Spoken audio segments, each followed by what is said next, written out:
Hello, ladies and gentlemen. Welcome to Sportswire. It's been a long time that we've done a stream, but I'm excited with the way that Chelsea are playing. So I thought, you know what? Why not do a few streams today? Um, One is that we're going to be doing more streams regularly from now on. You guys have, you guys have been following me for a long time. Thank you so much for doing that. And you also know that I've been doing some talking as guest panelist in multiple streams with Carefree, Lewis, Lawrence, and other big Chelsea content creators. Thank you for the opportunity, those guys. But yeah, I'm trying to create more content regularly and pump in more videos into this channel as well. Hopefully, it all goes well with your support, of course. Um, if you're here for the first time, you know what to do. Please press that like button. Subscribe to the channel. We are on the road to 500 subscribers. We are already 316 and running quick. So please, go ahead and do that. That will be a great opportunity for content creators like that, like us, because it's just added additional support for us. Um, okay, now we've got the formalities out of the way. Let's get into the subject. Today, we're here to do a match preview on Chelsea versus Dinamo Zagreb. Now, in the broader context of things, this is, of course, a Champions League match. But is this one of the most important game for Chelsea right now? I would say probably not, because if you look at the points table, we are right now sitting comfortably on the top of the table, and we don't even have to actually play this game. We will still be at the top of the table thanks to the way that AC Milan picked up a win against Dinamo Zagreb last week. So we are comfortably positioned in the top spot of the Champions League table, considering that we are 10 points of 5 matches. We are, of course, at Group E. After this, the round of 16 will probably happen, and you would have a draw for that as well. But those are things that's going to be happening later. But right now, what we have ahead of us is AC Milan versus RB Salzburg. Um, the Italians take on Germans. On the other hand, we've got Chelsea versus Dynamo Zagreb. Now, the interesting point about this particular game, though it is not much of a context, we do have a lot to prove, especially with the way that we played against Brighton at the Amex Stadium. 4-1 is what we were able to come up with. And I'm not saying Chelsea 4, I'm saying Brighton 4. Yes, you heard that right. For people who've not followed for the last game, Chelsea's game, we lost against Brighton 4-1. That was a bit humiliating because in the history of Premier League, Chelsea has never lost to Brighton, which means we've created history. Graham Potter losing against his former side, who the players, arguably he knows those players very well. But then we were not able to pick up a win there. That is definitely a sad thing for Chelsea, but it is what it is, right? Things do happen like this. And let's not forget, Graham Potter has not had the worst start for Chelsea either, because yes, if of course he has lost that game, but then that was his first ever loss as the Chelsea manager. He's had a very successful string of games where he was able to come up successfully in those games. At least he was able to pick up draws continuously in the Premier League. Yeah, you could argue in the last 3 games we did not win either. So that's a negative. That's definitely a negative. We did not win either in the Premier League games. But then he had a bright start to his Chelsea career. So Graham Potter, his tactics are a bit in question. Of course, when we talk about Graham Potter, immediately we relate to the tactics that he had implemented back in Brighton, which was a 3-4-3 formation, which is very much similar to how Thomas Tuchel had set up his squad at Chelsea as well. Is this squad only capable of playing in a 3-4-3, or can we play sustainably in a back four? Because it's not that this squad has not played a Chelsea, back four. We've played it, but then we've not been playing it consistently. For some reasons, the managers who've been managing this team, which is Tuchel and Graham Potter now, has been sticking to the 3-4-3 formation than anything else. Now, why is that? Is there a reason for sticking to a 3-4-3? Is that because of the availability of the defenders? A few people talk to me, they tell me that it's probably because we lack defenders. But is that necessarily true? Of course, we've lost Wesley Fofana to an injury, Reece James to another injury. That's right now. But even when we had the full strength squad back in the start of the season, players or the managers tend to go with the 3-4-3. Why was it very much uh, um, you know a reason? Why did we have to go with the 3-4-3? Can we not play at a back four? Can we not do that sustainably? I'm not sure. So these are questions that are definitely needed to be answered. Maybe in the future, Brighton 3-4-3 doesn't work for Graham Potter, so he starts adapting through a four at the back. Honestly, it's been a long time that I've seen a four at the back, so I would be very happy to see that formation work in reality for Chelsea, because it gives you a lot of attacking option. That's exactly what people like us are wanting to see for Chelsea, of course, right? Because in the front three, we know that they're not being the most clinical of the strikers. We've got Aubameyang, Kai Havertz, Pulisic, Mason Mount. Of course, these are top talents on paper. They've had so much history. They've had so much success in their past clubs, but they've not been able to replicate the same amount of success for Chelsea. Now, what is the reason for that? Yeah, people could argue either which way. Maybe there's no proper service, but why not proper service when you're actually playing in a back three? You have two wing backs as well who can actually support you, right? They support in your attack, wing backs generally. So you've got additional players supporting the attack than a back four system. So if you've got more hands on deck for the attacks, why is your attack not being serviced enough? These are questions that consistently come up. A longtime friend, Couch Critic, is listening to the show right now. Couch, big up to you. Long time, yeah, it's been long time that I've actually done a stream. Hopefully I can do a lot more regular streams from now on, but that's the hope. It's just the work schedule and things that I'm working with, so finding it bit hard to consistently do videos. But then as and when I find times, I definitely try and put that into um, these streams. But yeah, again, talking about the formation, I think we would probably go with the 3-4-3 formation for this game, with Graham Potter having a lot to prove in this game. Attack wise, are we good enough? The question always remains, are we good enough for Chelsea? But how long are we going to compare our attackers to the top attackers in the league and then say, you know what, we should have got Haaland, we should have got Osimhen, we should have got Cristiano Ronaldo? No, I don't think so. The problem is with the players. I think it's a combination of, yeah, it's not that the players are not the reason. Of course, they have partially to do with what is happening, but I think it's got to do with more of coordination, which seems to be lacking in the way it is being represented in the game. Couch, for one, he talks a lot about tactics. If you check out his channel as well, there's a lot of brilliant details that he gets into when it comes to these tactics. Why is our attackers not able to be the most effective or efficient attackers? Anyways, that's definitely a conversation. For the last 5 years, we've all been shouting at it. We've all been wanting multiple strikers. We've tried Lukaku, we've tried Kai Havertz, we've tried Raheem Sterling, Christian Pulisic, Mason Mount. Everyone has played in that front three, and none of them has been able to be consistently successful for us, which is a worrying sign. But coming to this game, a 3-4-3 probably. We'll soon start presenting our screen, and then decide what are we going to what is going to be the lineup, right?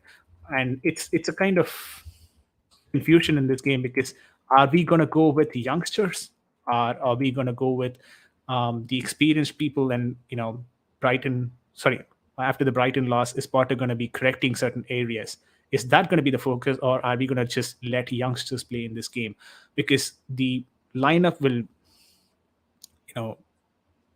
the lineup will kind of technically depend on that, right? So we all know we've got a lot of potential players who've been on the bench for a long time. Let's take, for example, Zakaria. We've got Zakaria has not even played, I believe, or very less, if not. And you've got Chukwemeka. He is good apparently whenever he's come on in the last few games. He's had a good outing in the last 5-10 minutes that he comes on usually. Amanda Broja, the apparently the 80-minute man for us. He only comes in the pitch for 80 minutes and then he stays till 90 minutes. 10 minutes is what he's been able to work with in the squad. It would be lovely to see him get a full 90 though. But let me pull off the lineup. We'll get into the lineup and we'll talk about that. Okay, that's Arjun. Arjun, thanks for joining in as well. Long-term friend, and he has been supporting me in Twitter and multiple spaces. Thank you so much, buddy, for joining in the show. Let's be clear about the formation. Our inept midfield gets cut open like knife, though. Butter, yeah. This leads to one-to-one situation with defenders, and hence we concede so much. Now, that's a very good point, and big up to you as well, Arjun. That's a very good point from you when you talk about the midfield being cut open. Now, why does that happen realistically? We've got Kovacic, top midfielder, right? It's not the first time, he's playing in a top league, right? He's played at Inter Milan. He's played with Real Madrid. Top midfielder, of course. We've got Jorginho, of course. When we talk about Jorginho, there are areas that he can definitely improve, and I understand that, and I'm not discounting those areas of weakness that he has. But he is still one of the most vertically efficient player for us in terms of progressing the ball forward, in terms of keeping the ball in possession. Jorginho has been shining for us lately, and we all saw the inefficiency in that Chelsea midfield when Jorginho was not there at the Brighton game. I, for one, thought if Jorginho was in the squad, the 4-1 wouldn't have been a possibility against Brighton. Yes, you could argue maybe the Brighton midfielders would have run riot even with Jorginho present there, but then it's in the hindsight and it's just an assumption, like how I am assuming. I think, it's again an assumption. But if you take the history with Jorginho on the pitch, we've not conceded more than 3 goals in any of those games.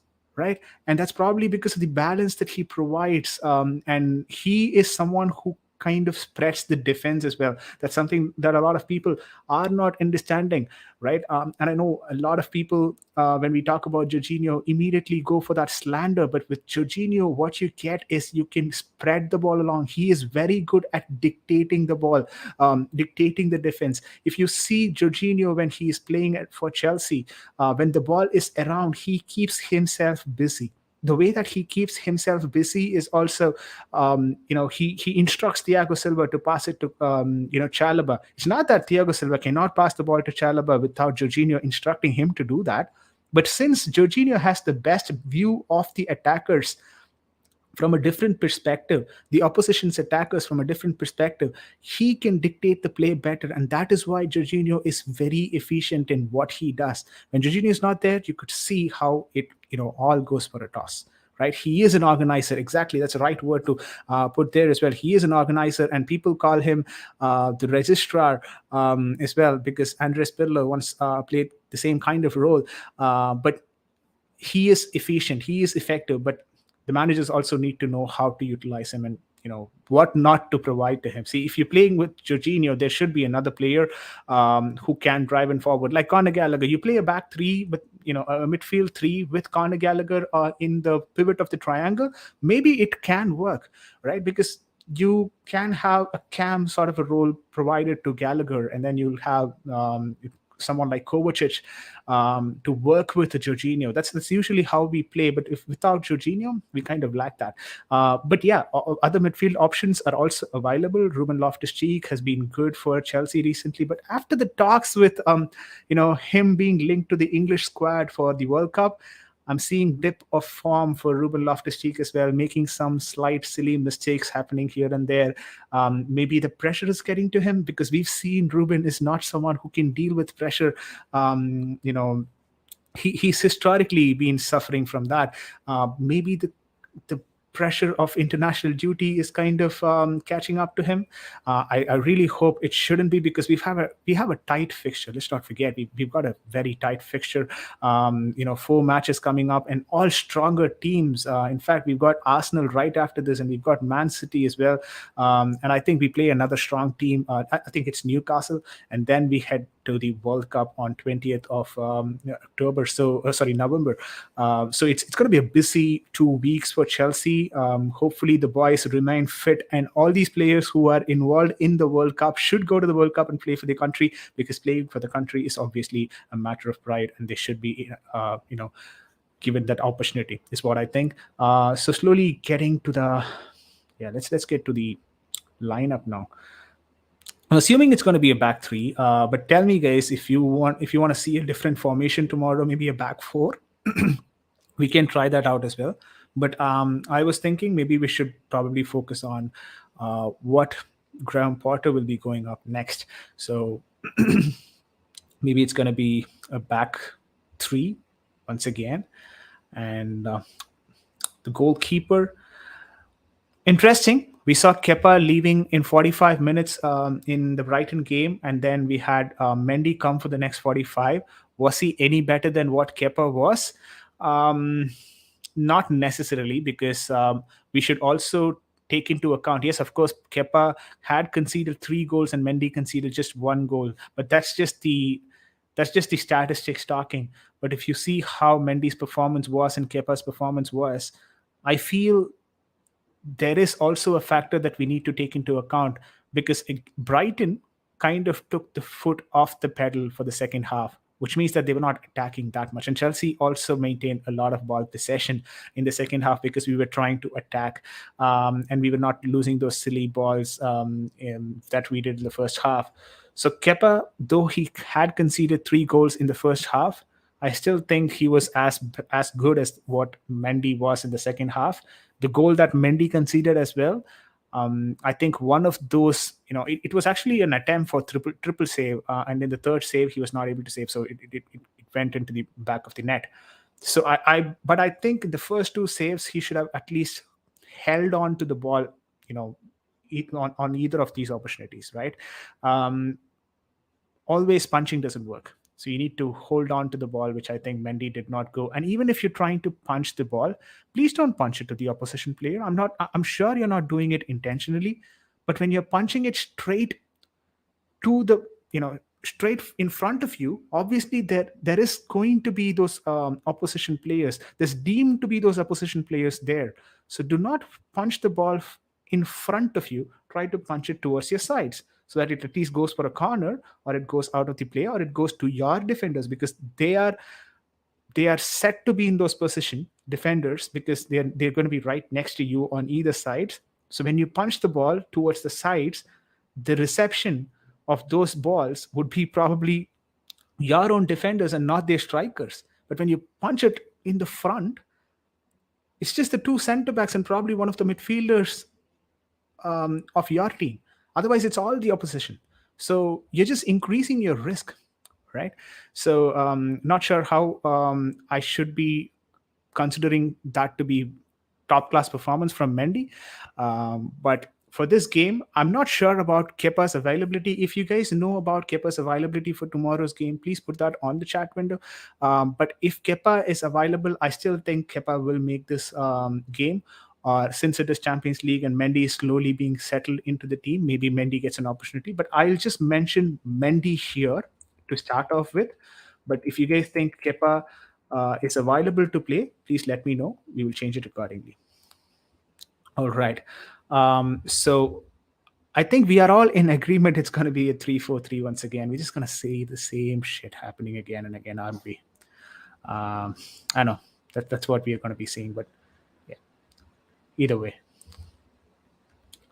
All right. That's the back three, and those are the wing backs. And we would have your double pivot and the front three, right? So let's start off. Yeah, Mendy is done. So now the back three. Injuries for Wesley Fofana. Koulibaly seems to have gotten back to the training. So maybe he's available for this game. I saw very interesting talks from Koulibaly as well, which we will be discussing once the lineup is done. But yeah, I saw that in interesting conversations from Koulibaly. We'll definitely get into those as well. Um, but yeah, maybe Koulibaly plays tomorrow. So if Koulibaly plays, then is he going to play here? Maybe this is where he plays. And Trevor Chalobah has been having a good season, guys. He's been having a good season, though he's not the preferred starter for Chelsea before the start of the season. Maybe the effect of Wesley Fofana getting injured and Chalobah coming in, he is settled into the squad as though he has been playing very regularly for the team. Of course, he's making those mistakes that youngsters are prone to make in terms of clearance, in terms of headers. There's been some issues. Sometimes he drives a bit more forward, leaving the space for the wing backs to catch up, which doesn't happen always. So yeah, there are mistakes in Koulibaly's play. I'm not saying he's perfect, but yeah, there's a good possibility. Couch is saying that he didn't train. I believe Couch is talking about Kepa. So if Kepa didn't train, it's going to be probably Mendy that we'll start with. Correct me if I'm wrong, Couch. If you're talking about Koulibaly, then maybe it's a different conversation. I don't want to risk Koulibaly for tomorrow. Arsenal game is more important. Fair enough, but don't you think after the injury, going straight into an Arsenal game on the top level, they're obviously table toppers right now. I think it's City, but technically they're still in a better place. They're a strong team. So do you think we need to slowly set him in?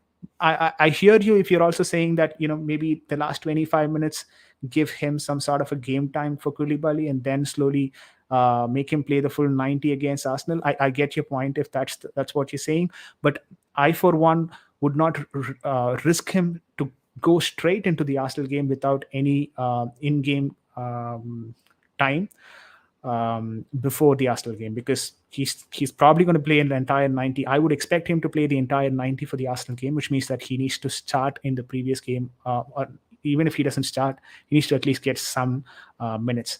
So if you're not starting with Koulibaly, I'd love to hear your options, Arjun. Who would you go there with?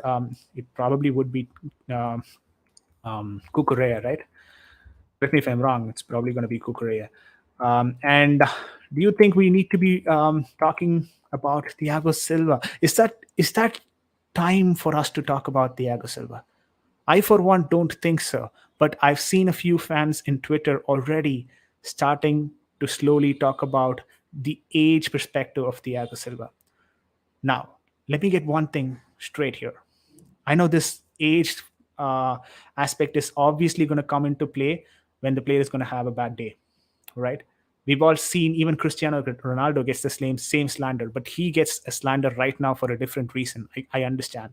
But age is something that's always brought about for these players when they have bad games. I don't think so. You should be bringing age as a factor for just one bad game. We also need to take into account that we're making a 38-year-old player play most games for Chelsea. But that was not what he signed up for. He just wanted to help the team from the Lampard days. The last 3 years, he's been overplayed a lot because of the injuries that we've had with other defenders. Now, is that his fault? Not by any means. Is he trying to provide his best for the team? Absolutely. 100% and probably 110%.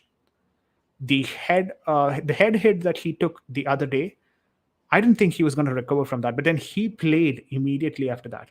You saw the fall there, right? It was a fall above, like he fell above the player, right? He jumped above the player and he fell from there. From that height, if a 38-year-old player falls, my hopes on that player getting up and coming back to the field is pretty slim. But he made sure he did that.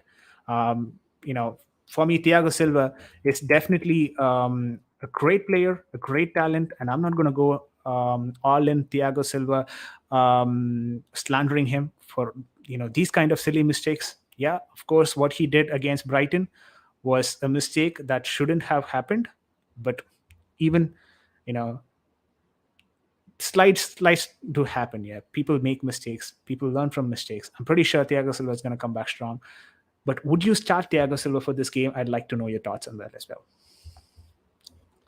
Couch says we don't have the personnel to play a back three. I think this is a game to experiment with the back four.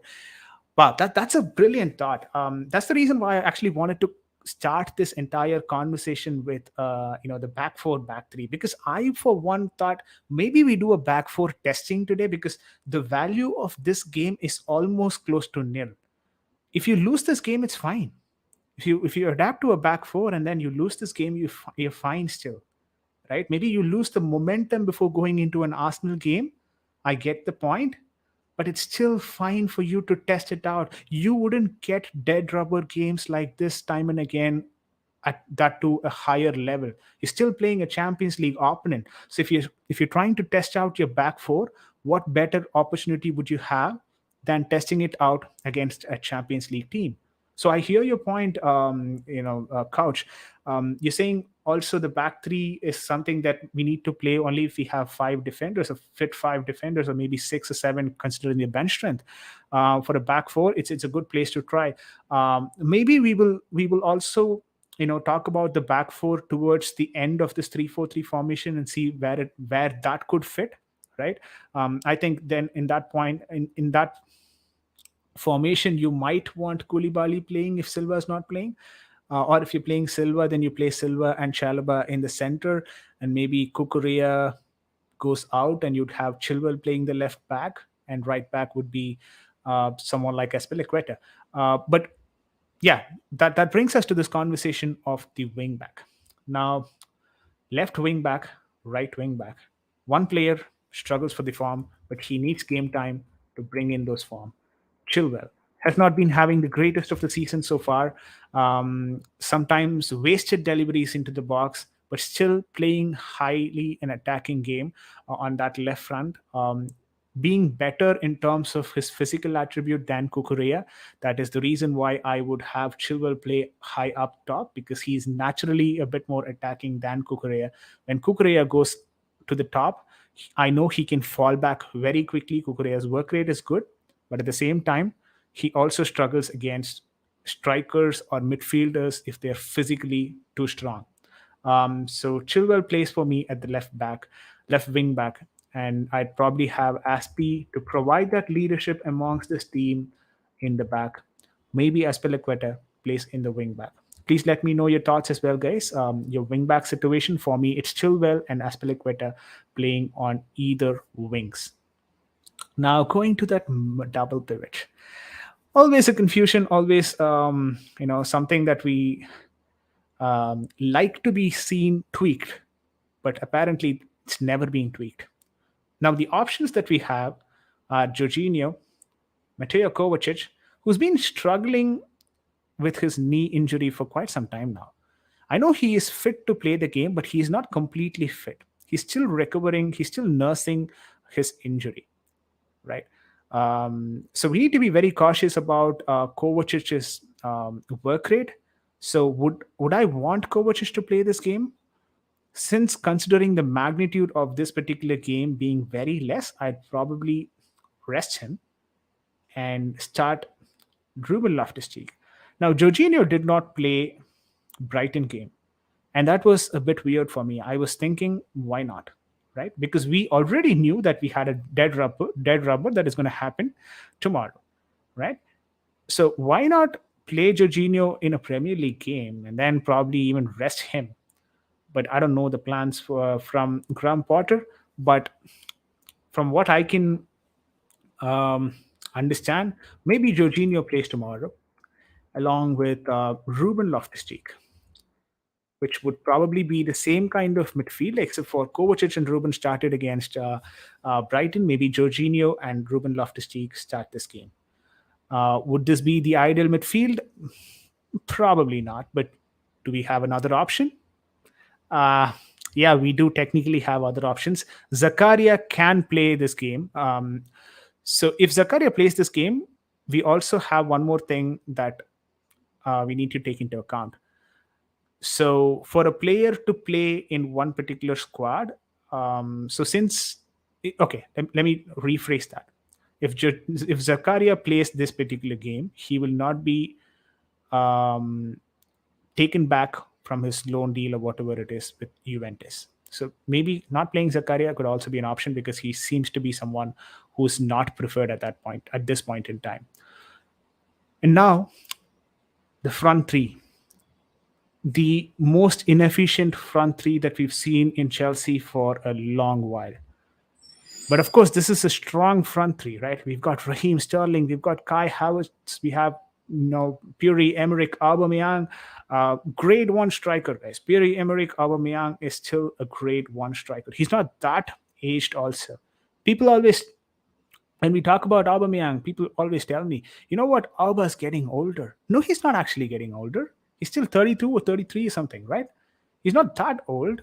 You've got 37-year-old Cristiano Ronaldo and playing in the Premier League still was the highest goal scorer for Manchester United the last season. So what are you talking about in terms of age?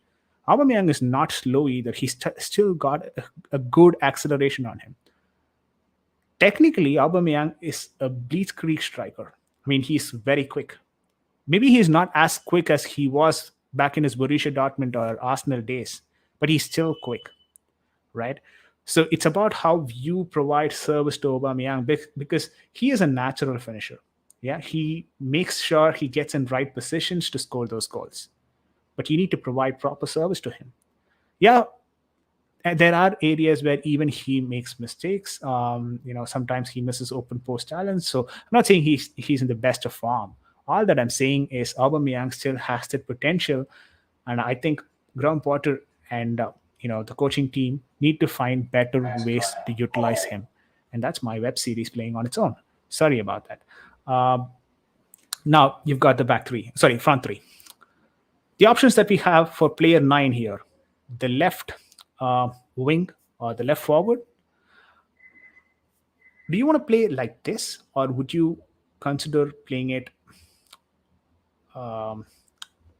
Okay, maybe do this or something like that.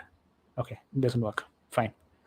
I don't know what I was thinking, but yeah, I was just trying to propose a new solution and then realized I should the bed.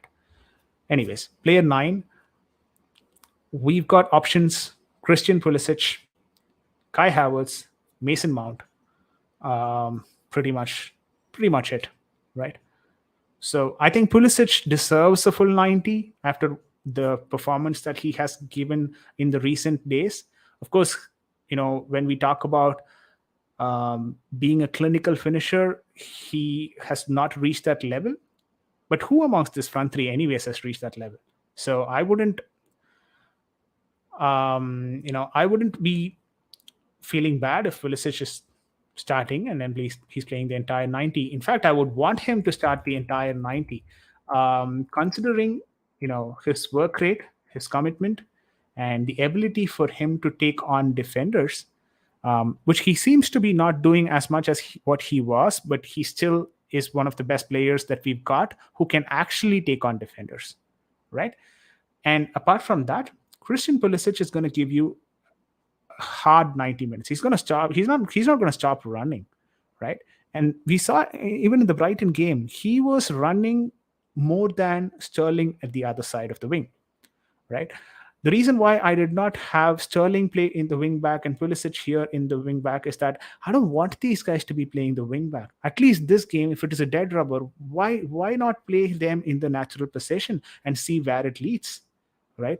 We never know. Maybe they'll find a couple of goals and that might play a role in their confidence. But then I want them to be played in their natural role, not in their wing backs. Sterling is naturally not a wing back. You wouldn't want Sterling to be walking down the side of the pitch expecting service from his wing, from his defense, right? That's not Sterling. Sterling is someone who you need inside the box. You need in those diagonals in the box. Right? The 6-yard box. You want Sterling there because he's a very good finisher. But what we're right now doing is making sure Sterling plays in the wide wing, right? Because when we attack, we attack on a front 5. And the widest player on that pitch would be Raheem Sterling. And it doesn't make any sense to me. I know we are playing that because Reece James is injured. I know it's something that we are forced to play at this point in time. But this is what I would want us to correct going to the winter transfer window. Historically, Reece James has not been playing He's been good. Yeah, don't get me wrong. Reece James is one of the best defenders, or the best defenders in the Premier League. When it comes to the wing back position, he's solid. But the problem is he's not fit enough to play the entire season.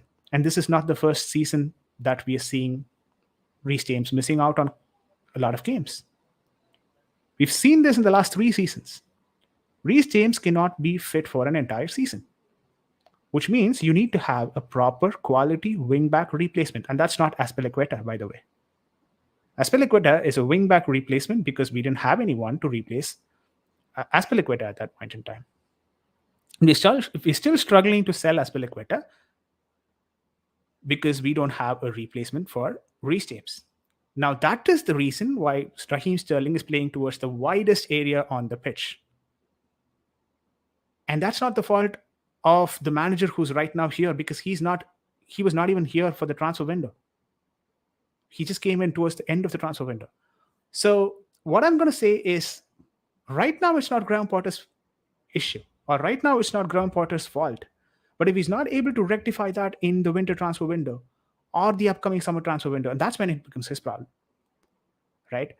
We blame Thomas Tuchel for not having a proper replacement for Reece James because he's been through a couple of transfer windows. Of course, taking into the account that Chelsea went to a revamp, Chelsea went through an ownership transfer and all that. So I respect what Thomas Tuchel has done for Chelsea, and I'm not going to complain on whatever his achievements were. But these are things that you need to get right also, right? So Graham Potter needs to find a way, needs to find a proper replacement for Reece James, or a player who can challenge Reece James on that wing-back position. But that's a conversation for a different day. Right now, I probably would want Sterling to either play here. But this is where I'd want you guys to give me some suggestions, guys. How would you want the front three to look? Maybe we go with an inexperienced front three. See, we also saw Chukwuemeka playing here in the Spilisic's position in one of those games. I think it was the game before Brighton. Okay, 2 games before Brighton. I don't remember the opposition, but then he had a splendid 25 minutes in that position. He was good. He was lethal. Now, if you ask me, can he do for entire 90? Probably not, but when will I know he cannot do that? He need to at least do it once. And this is the sort of dead rubber that you can actually try him on. But yeah, I don't think so. Graham Potter is anyways going to do that. He's not going to start with Chukwuemeka, but I wouldn't be surprised if Chukwuemeka replaces Pulisic towards 65 minutes and plays in that wing, in that left wing position. Now here you've got options like Raheem Sterling and Mason Mount. Pretty much it. We don't have any other players. Maybe, theoretically we have Ziyech, but is Ziyech going to be playing tomorrow? I don't think so.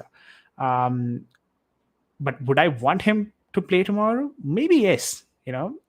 Ziyech, I don't think so. Ziyech was provided an opportunity as equivalent to that of the other players that Graham Potter has been rotating and providing opportunity. Now, is that the fault of the manager? Probably not. Is that the fault of Hakim Ziyech? Probably yes, because we can sit here and say Hakim Ziyech deserves the chance to play, right? But at the same time, it's about how he behaves, how his personality in the training session is, how his hard work and commitment towards the team in the training session is. If he's already decided, you know what, I'm going to go out of this particular team in the upcoming transfer season, then would Graham Potter be willing to provide chance after chance to someone who's going to be not even in the squad in a couple of seasons or in a couple of transfer window? I don't think so. He should, right? So Graham Potter is right in his own ways of not playing Hakim Ziyech if the intention of the player is clear that he wants to move on to a different team. Now, player 10, coming back to the right wing situation, we've got Mason Mount, Kai Havertz, and Raheem Sterling. I think this particular game, I'd probably go with Raheem Sterling, maybe in the hopes of him finding form, right? Maybe Raheem Sterling tries to get a goal here or there and he finds form, because he's been having one of the most distressful form that he's ever been on. Now, Raheem Sterling, guys, he's not a player who we can say, you know what, it's a big game. Maybe he was afraid of the crowd. He was, he was not able to soak in the pressure. No, that's not Raheem Sterling. Sterling has played for Liverpool. He's played for Manchester City. He doesn't get bigger than that.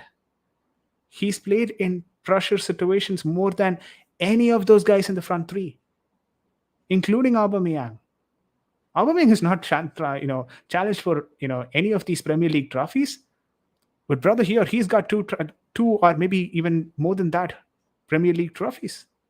Raheem Sterling can soak in pressure, and he can do that consistently for an entire season, or maybe even more than that. And we've seen that from him when he was playing for Pep for Manchester City. We've seen how top quality striker he is when he was playing for Liverpool as well. Raheem Sterling has got the potential. It's time for him to prove who he is.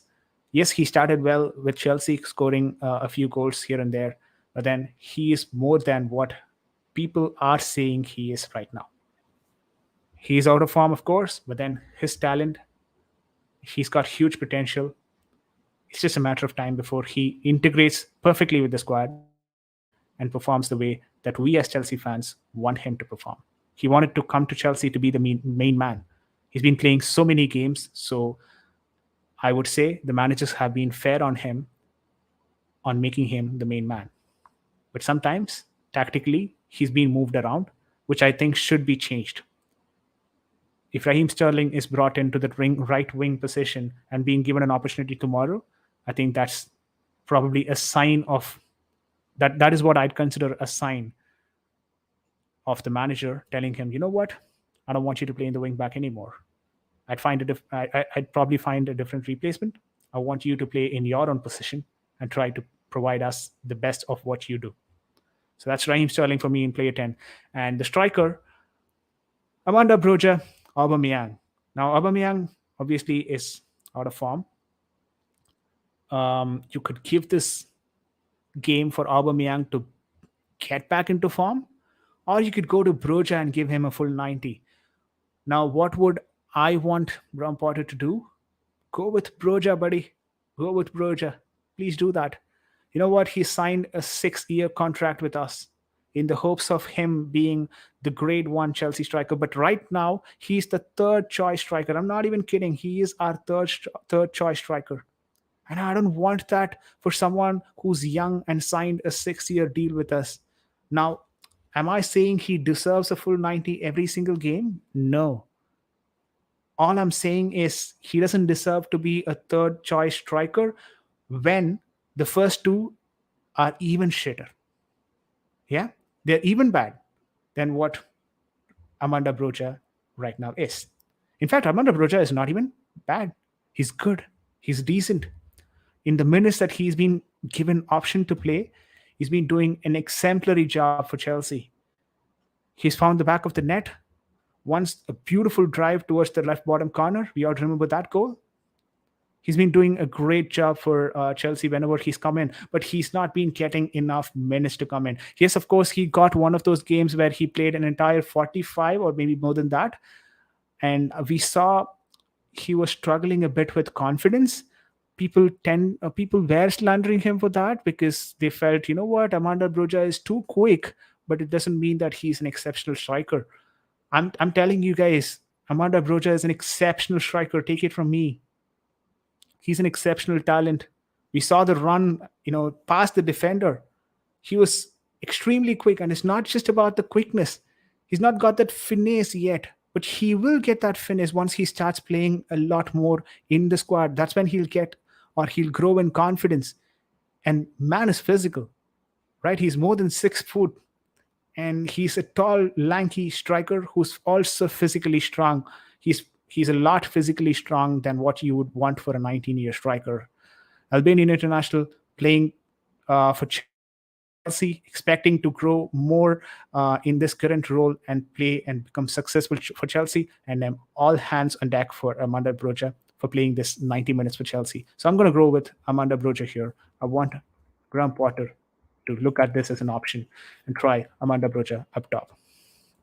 And whenever Amanda Broja plays for us, it's also times where, you have second fiddle players coming in, because 85, 90 minutes you would have other wingers coming in, not necessarily the grade one Mason Mounts or Raheem Sterling on the pitch. You'd have someone like Chukwuemeka, sometimes Christian Pulisic. He should be tried with grade one players. Maybe the service is a lot better than in that situation. Of course, he got a chance to do that in that one-off game where he should have passed it to Mason Mount, which he did not do. I understand those are the mistakes that he's done, but I would rather have Amanda Broja, who's 19 years and still growing, make those silly mistakes and learn from it, than have Aubameyang, who's 36 years or 33 years, make those mistakes and be slandered by our Chelsea fans. So that's my opinion on the front three. Guys, if you're still watching the stream, please consider clicking on the like button. Subscribe to the channel if you've not, and please feel free to share this content across. I'm pretty sure some of the topics that we've discussed is something that is being shared across in the common platform, and we've been talking about that as well. But like I promised, I think we also have to talk about some of the information that we recently got. I've made a list of those, so we'll quickly run through what was said across Chelsea, across the Chelsea news page from multiple sources. So we will just go through that as well. We've got interesting conversations from Kalidou Koulibaly. We've got some of the senior players talking about how Chelsea has been in the recent days. And yeah, it's been good, guys. It's been good. So this is Koulibaly. Fabrizio Romano says, and this is an article that he's given, this is an interview that he's given to an Italian media outlet, Kalidou Koulibaly, and he says, "We can win the Premier League this season. I want to make history." That's what Koulibaly says when he was asked about, his hopes for Chelsea. And he also says, "I arrive with a coach who want me at all costs, and then he leaves. Both Tuchel and Potter play with three defenses. I was used to a 4 with Napoli, but you never stopped learning." Again, guys, this back 4, back 3 conversation, it just tracks back to the same thing. Your defender is capable and is used to playing in a back 4. Why not try it? Thiago Silva as well is not very used to a back 3 system. To be honest, back in his PSG days as well, he was playing in a back 4, right? Along with Marquinhos in the back, in the 2 center back position. So it's a bit odd for me for these managers to force a back 3 system and expect the center backs to learn the back 3 system, which is anyways not that efficient anymore, than going for a back 4 where these guys are used to play. So fair point in what he says, but I also like the way that he is completed that sentence. He says, "But you never stop learning." Now that's the difference between someone like Lukaku and Koulibaly. Like, you're played out of position. Hakim Ziyech has the same kind of information. He said that he was not played in the right position. We had Pulisic said that he was not played in the right position. All that is fine, but you also should say that you love the new challenges, because otherwise you're just slandering the manager in the media, right? Anyways, Koulibaly on Arsenal's top spot in the Premier League table. So he says, "It will be Chelsea at the end of the season. I want to write history here."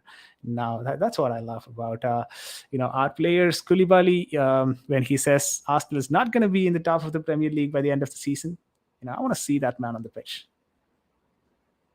play for Chelsea in the way that he's used to playing. So, all right, this is something that we've already talked about. Yeah, this is Zakaria. If Zakaria plays tomorrow, then he cannot join another club in January. It locks him into being either a Chelsea or Juventus player for the rest of the season. I think you can only make two transfers in a season or something. So hard luck for Zakaria. He was someone who was looked at to be a potential in that midfield by Thomas Tuchel, but he came in for Thomas Tuchel and he ended up being with Graham Potter because Thomas Tuchel had to be sacked. So that did not work out well for Zakaria.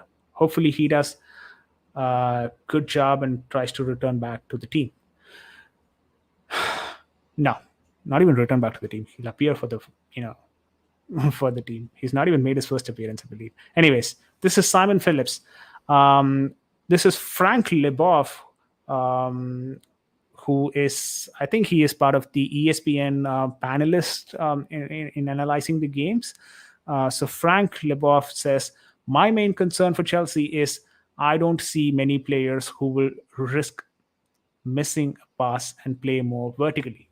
Everything is too calculated. Football is a game of intuition in order to make something special happen and surprise the defense. Now, what do I think about what the statement is? I think he's absolutely spot on. From the days of Frank Lampard, being sacked, the adaptation into a back three from Thomas Tuchel, we've seen our defense being extremely strong. Now, we've been going strength to strength in terms of our defensive performance, but the goals have been, drying up. The exact reason for the goals to be drying up is pretty simple, guys. When you don't want to lose the ball and you want to always have control of the ball, what you end up doing is you try to pass the ball behind so that you don't lose the ball and you still have the ball with you, right?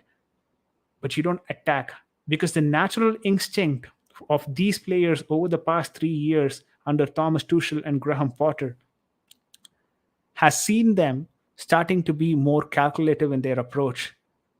The manager do not want them to lose the ball. The manager wants to play them a possession style of football, which means that they want to be in possession all the time. When they want to be in possession all the time, they are always afraid of losing the ball. Thank you, Money, for joining in the stream as well. Afternoon, VJ. Great to see you. Pleasure is mine, Money. Thank you so much for tuning into the channel. If you've not seen what we've done in the last 1 hour, we've been having a 1 hour long segment on tomorrow's match preview, Chelsea versus Dinamo Zagreb. Please go ahead and check it. I think we've spoken a lot about that. But this is right now on Frank Leboff from ESPN commenting on how Chelsea are approaching the game every single week. And I think it's spot on when he says about the concern of Chelsea players not risking the pass, right? How many players in Chelsea right now are bold enough to make those vertical passes?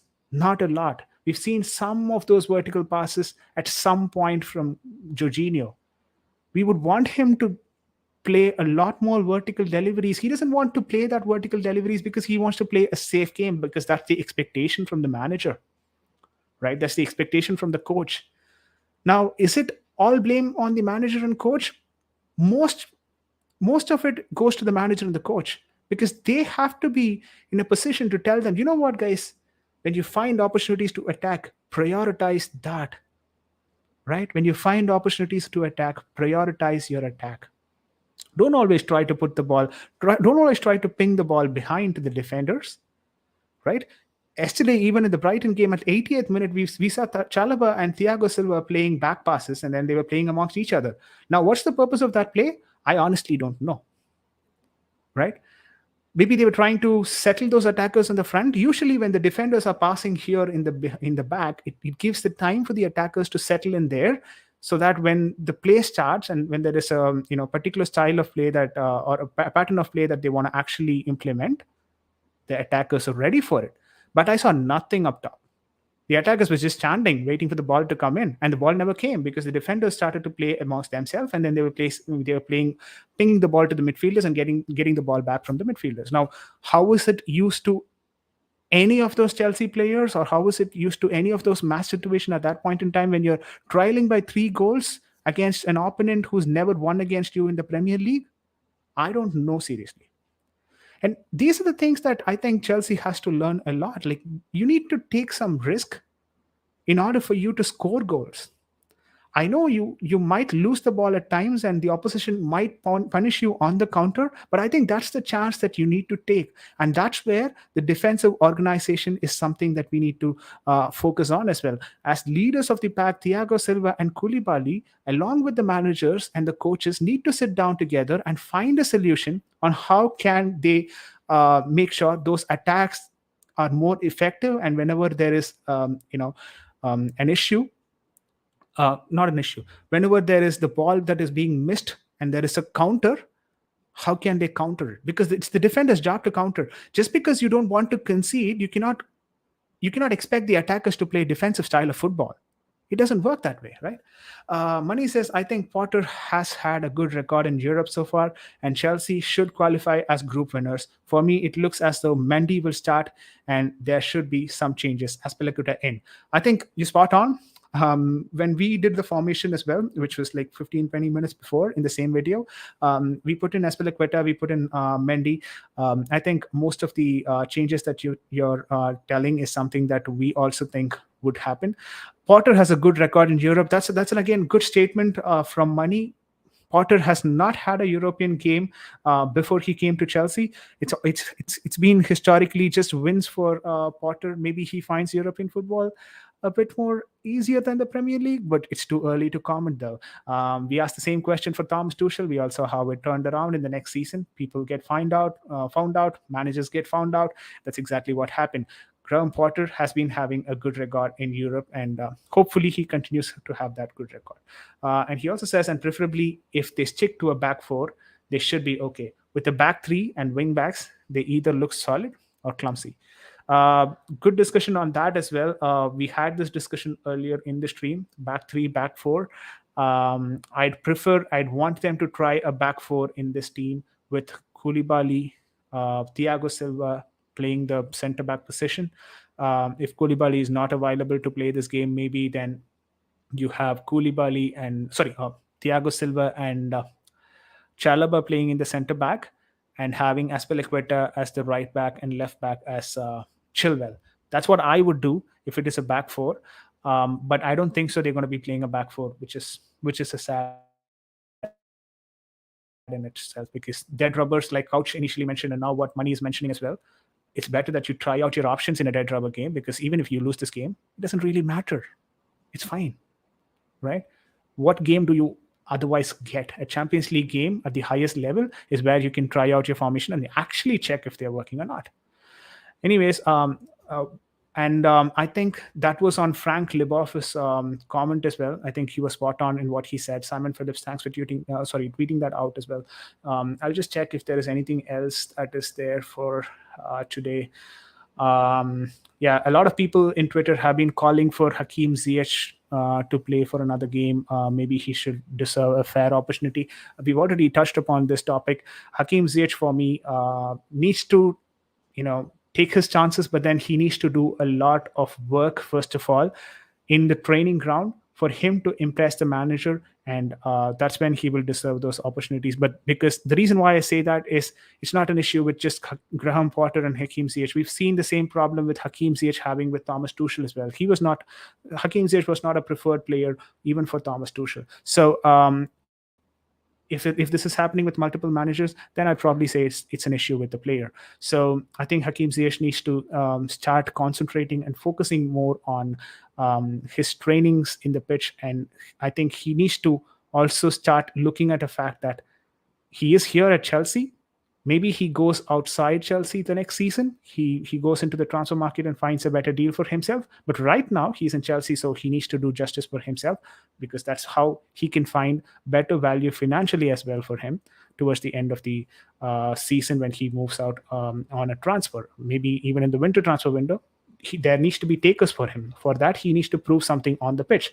And if he's not attending trainings properly, if he's not working on the training drills properly, if he's not working in the training properly, then he's not going to get an opportunity on the pitch to showcase his talent, which means he's not going to get a good opportunity in the upcoming transfer windows, be it the winter transfer window or the summer transfer window.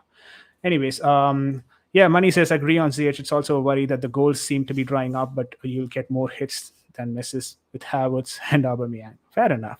I mean, Hakim Ziyech has been historically good with his deliveries into the box, but we could also partially argue that it was because of our midfielders. It was because of our strikers that it did not get converted into goals.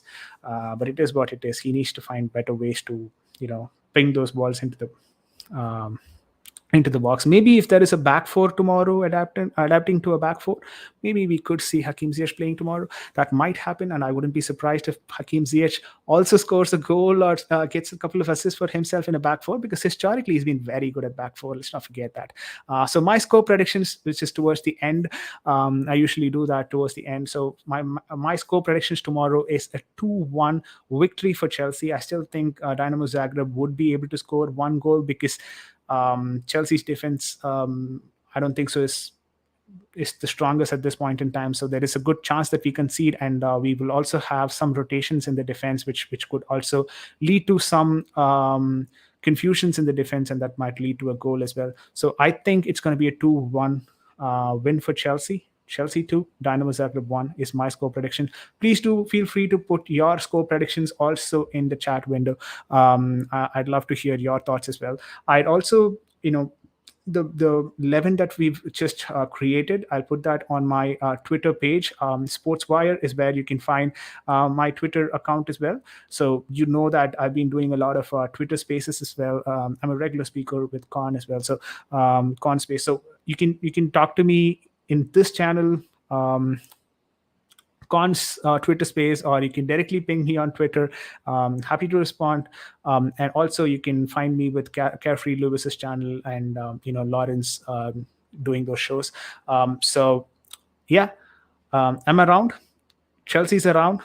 Chelsea's gonna win, and we will be happy to do a post-match reaction with you guys again. So see you on the other side of the match. After the Dynamo Zagreb match, we'll have a post-match reaction. I'd like to have you guys as well join us in that discussion. I hope you'll be doing a preview for the Arsenal-Chelsea game. Of course, we'll be doing a preview for the Arsenal-Chelsea game. That's the big match for the season. So not London Derby, Chelsea versus Arsenal this Sunday. Looking forward to that. Absolutely. And please feel free to join our show that time as well. I'll definitely do a preview for that as well. But until that, this is VJ signing off. Thank you so much for patiently listening to me. You guys have a brilliant day ahead, and peace out.